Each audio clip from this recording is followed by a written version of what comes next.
बानिंदु हसरंगा नाम सुन के फ्लावर समझे है क्या? फायर है।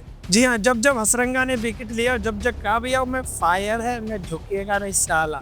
तो भाई साहब ऐसा हुआ है कि कल सीएसके हार गई है। राजस्थान ने अपने तीसरे मुकाबले में पहली जीत प्राप्त कर ली है। 3 मुकाबले में राजस्थान ने 1 मुकाबला जीत लिया है। भाई चेन्नई ने 3 मुकाबले में 1 मुकाबला जीता है, वो भी पहला। चेन्नई बैक टू बैक 2 मुकाबले हार कर आई है। आप समझ रहे ना, लगातार 2 मुकाबले हारना, ये बहुत ज़्यादा कह सकते हैं कि दुख वाली खबर है चेन्नई समर्थकों के लिए, क्योंकि सबसे पहले आरसीबी ने हराया और उसके बाद अब राजस्थान ने हराया, और ऐसे वैसे नहीं हराया। बात करी जाए चेन्नई की, चेन्नई 2019 से आईपीएल के अंदर 180 रन के बाद कोई भी चेस नहीं कर पाई है। जैसे मान लीजिए राजस्थान ने 183 रन का टारगेट दिया, और हुआ क्या है कि लगातार 6 साल हो गए हैं, 2019 से 2025 तक, अभी तक चेन्नई सुपर किंग 180 रन से ऊपर अभी तक चेज नहीं कर पाई है। बहुत ज़्यादा बड़ी खबर है ये। कह सकते हैं कि वो चेन्नई जो जिसमें लगातार धुरंधर बने रहते हैं, महेंद्र सिंह धोनी, कह सकते हैं, कहते हैं सब लोग कि विकेट के पीछे से गेम पलट देते हैं, छक्के चौके से गेम पलट देते हैं। धोनी भी आए, आउट होकर चले भी गए, फिर भी ये रन चेस नहीं हो पाया और 6 रन से चेन्नई सुपर किंग हार गई। लास्ट 3 ओवर में 45 रन चाहिए थे, 15 का रन रेट हो गया था। आप समझ रहे ना, हर एक ओवर में 15 रन, और आखिरी टाइम पे 6 रन से चेन्नई सुपर किंग हार गई। राजस्थान की अच्छी वापसी हुई। राजस्थान ने तीसरा मुकाबला अपना जीत लिया है, मतलब तीसरे मुकाबले में पहली जीत प्राप्त करी है। स्टार्टिंग के 2 मुकाबले राजस्थान रॉयल्स हारी, उसके बाद अब बढ़िया वापसी करी है। चेन्नई को आप हराते हैं तो आपका मोटिवेशन कहीं ना कहीं बढ़ जाता है। आप मोटिवेट होने लगते हैं कि हाँ, हमने चेन्नई जैसी बड़ी टीम को हराया है, 5 बार की चैंपियन, उसको मैंने हराया है। कहीं ना कहीं राजस्थान भी मोटिवेट हुई होगी। अब बात ये करेंगे हसरंगा की। बानिंदु हसरंगा ने जब जब विकेट लिया तब तक कहा है भैया मुझे हल्के में नहीं लेना, फायर है भाई। अब तो मैं ये कहूँगा कि हसरंगा नाम सुनकर फ्लावर समझे है क्या? फायर भी नहीं है, वाइल्ड फायर है, क्योंकि जो विकेट चटकाए है ना, काबिल तारीफ है। बात कर लेते हैं कल की बॉलिंग यूनिट की। बॉलिंग यूनिट कैसी रही थी? क्योंकि 182-83 रन चेन्नई ने चेस नहीं कर पाए हैं। तो सबसे पहले आर्चर, जो जोफ्रा आर्चर हैं, उन्होंने जो बॉलिंग डाली है, 3 ओवर कराए हैं, केवल 13 रन दिए, 1 विकेट झटका है।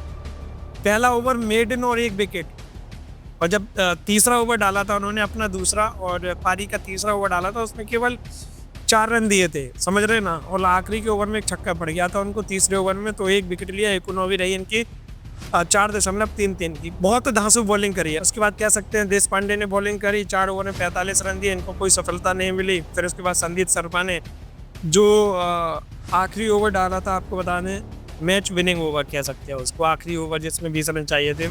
4 ओवर करे, 42 रन दिए, डेथ ओवर डाला, 1 विकेट लिया। उसके बाद तीक्ष्णा, और 4 ओवर में 30 रन दिए, 0 विकेट। हसरंगा ने 4 विकेट लिए हैं, समझ रहे ना। हसरंगा ने 4 विकेट लिए, 35 रन दिए हैं, 4 ओवर में 4 विकेट लिए। बहुत बड़ी बात है। जब हसरंगा ने 4 विकेट लिए तभी कहा है कि हम झुकेंगे नहीं। उसके बाद हुआ क्या कि कार्तिकेय इम्पैक्ट प्लेयर के तौर पर आए थे, उन्होंने 1 ओवर में 10 रन दिए। भाई साहब ये रहा कुछ बॉलिंग यूनिट।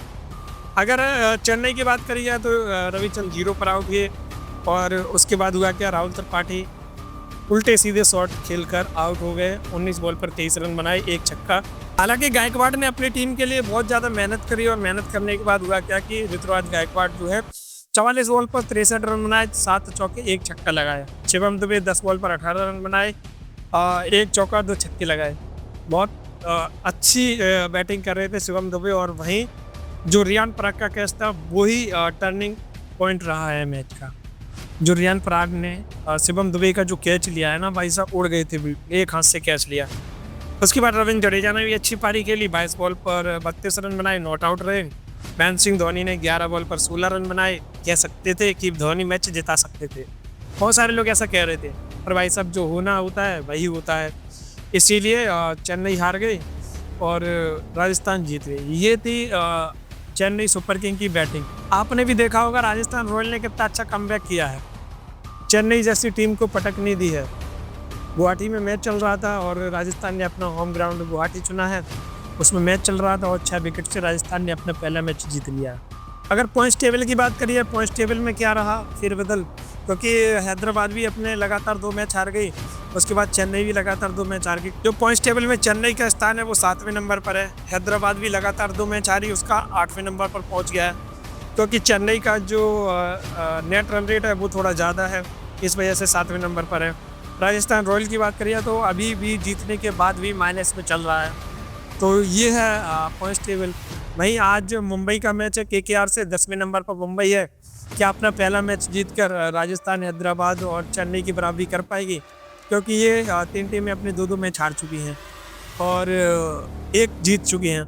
मुंबई अभी भी अपनी पहली जीत की तलाश कर रही है। वानखेड़े में आज मैच खेला जाएगा केकेआर के सामने, डिफेंडिंग चैंपियन है केकेआर। आप क्या सोच रहे हैं मुंबई के बारे में, आप क्या सोच रहे हैं राजस्थान रॉयल के बारे में, आप क्या सोच रहे हैं चेन्नई के बारे में, कमेंट जरूर कर दीजिएगा।